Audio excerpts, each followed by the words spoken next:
ડિમોલેશનના કાર્ય મારે રોજ ચાલવાનો રસ્તો છે. મારે વેલંજા જવાનું થાય, સાંજે સવારે જતાં એટલી બધી ટ્રાફિક થતી હતી કે અને એટલા રોજના અકસ્માત થતા હતા. રોજ ટુ વ્હીલરને નાના વાહનોને બહુ તકલીફ પડતી હતી.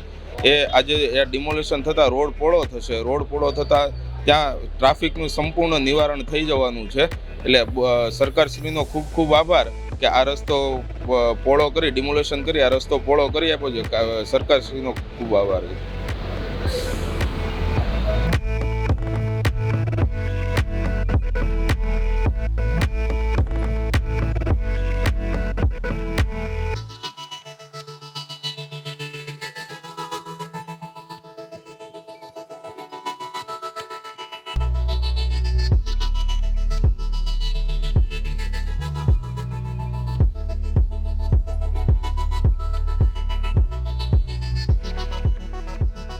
આજે આપ જોઈ શકો છો કે આ મોટા વરાછા સૌજી કોરાટ બ્રિજ ઉતરતા આજે કબ્રસ્તાનવાળી જગ્યા પર રસ્તાના દબાણમાં હતું, એમાં અત્યારે ડિમોલિશનની કામગીરી થઈ રહી છે.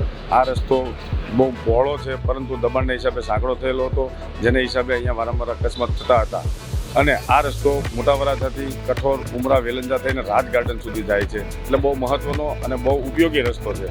એટલે એ રસ્તાની અહીંયાના સ્થાનિકો દ્વારા રજૂઆત કરતા ભારતીય જનતા પાર્ટી સુરત મહાનગરના જે અધિકારીઓ, આપણા જે શાસકો છે, એમને રજૂઆત કરતા એ લોકોએ તાત્કાલિક ધોરણે આજે આ ડિમોલેશન કરી અને અહીંયા તાત્કાલિક ધોરણે રસ્તો બનાવવાનું આયોજન કર્યું છે. અને જે રસ્તો બનતા અહીંયા ટ્રાફિકની સમસ્યા જે હતી એ પરમેનન્ટ એનો નિકાલ થશે. અને અહીંયા એક્સિડન્ટને એવો અકસ્માતનું જે ઝોન હતો એ હવે નાબૂદ થશે. અને અહીંયા આ ટ્રાફિકને એવું નહીં થતાં વિકાસનું અને ગતિ આગળ વધશે અને અહીંયાના લોકોને એની સુખાકારીનો લાભ મળશે. અને ભારતીય જનતા પાર્ટીના શાસકો દ્વારા જે અમારો મંત્ર છે, સૌનો સાથ, સૌનો વિકાસ અને સૌનો પ્રયાસ ને સૌનો વિશ્વાસ, સૌને સાથે રાખી અને આ વિકાસનું કામ કર્યું છે.